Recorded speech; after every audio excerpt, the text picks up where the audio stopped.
Assalamualaikum warahmatullahi wabarakatuh. Perkenalkan, nama saya Saskia Amanda dengan NIM 2202112474. Video ini dibuat untuk memenuhi tugas mata kuliah Ekonomi Kelembagaan kelas B dengan dosen pengampu Bapak Rizwan BEC MEC. Di video ini, saya akan menjelaskan kelembagaan perpajakan dan kepatuhan wajib pajak dengan isu moral dan struktural. Pajak adalah sumber utama pembangunan. Tapi, mengapa masih banyak yang enggan untuk patuh? Apakah masalahnya ada di moral wajib pajak atau justru pada sistem kelembagaan perpajakan itu sendiri? Kelembagaan perpajakan bukan sekadar kantor pajak. Ini adalah gabungan antara aturan formal seperti undang-undang pajak, sistem administrasi, hingga teknologi dan norma informal seperti budaya, kepercayaan, dan etika. Di Indonesia, lembaga seperti Direktorat Jenderal Pajak atau DJP, Ditjen Bea Cukai, dan Kemenko memainkan peran utama.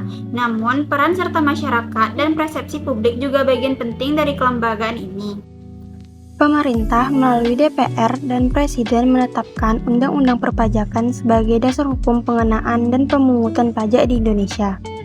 Undang-Undang Perpajakan menjadi acuan bagi pelaksanaan perpajakan yang dijalankan oleh Direktorat Jenderal Pajak atau DJP sebagai lembaga pelaksanaan di bawah Kementerian Keuangan. DJP terdiri dari kantor pusat yang mengatur kebijakan, regulasi, dan pengawasan, serta kantor operasional yang melaksanakan pelayanan, pengumpulan, dan pengawasan pajak di lapangan.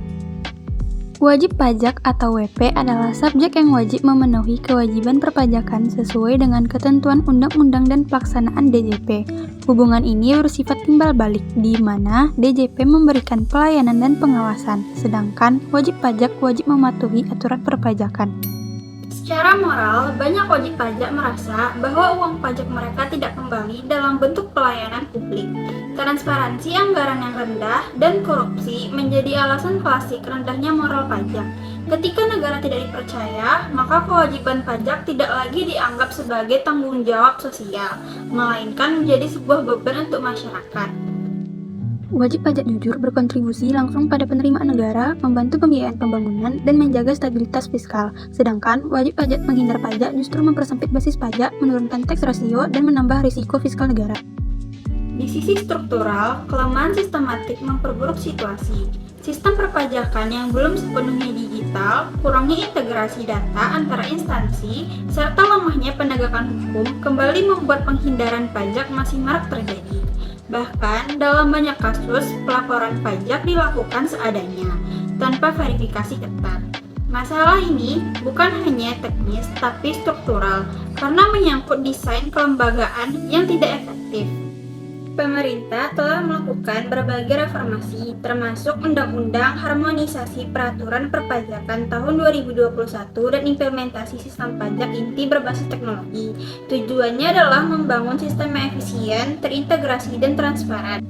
Solusi penting lainnya yang pertama ada pendidikan fiskal sejak dini, yang kedua pelibatan masyarakat dalam pengawasan, yang ketiga ada penguatan integrasi aparat pajak, dan yang keempat adanya audit publik berkala.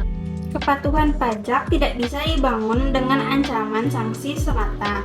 Ia tumbuh dari kepercayaan bahwa uang rakyat dikelola untuk kesejahteraan rakyat. Moral dan struktural adalah dua sisi dari mata uang yang sama. Negara dan warganya harus saling percaya dan saling menunaikan kewajiban. Pemberlakuan nomor induk kependudukan sebagai nomor pokok wajib pajak digunakan sebagai wajib pajak orang pribadi yang merupakan penduduk Indonesia. Dengan NIK menjadi NPWP, tidak seluruh masyarakat akan dikenakan pajak. Kewajiban membayar pajak akan melihat pemenuhan kewajiban pajak subjektif dan objektif sesuai ketentuan perpajakan yang berlaku.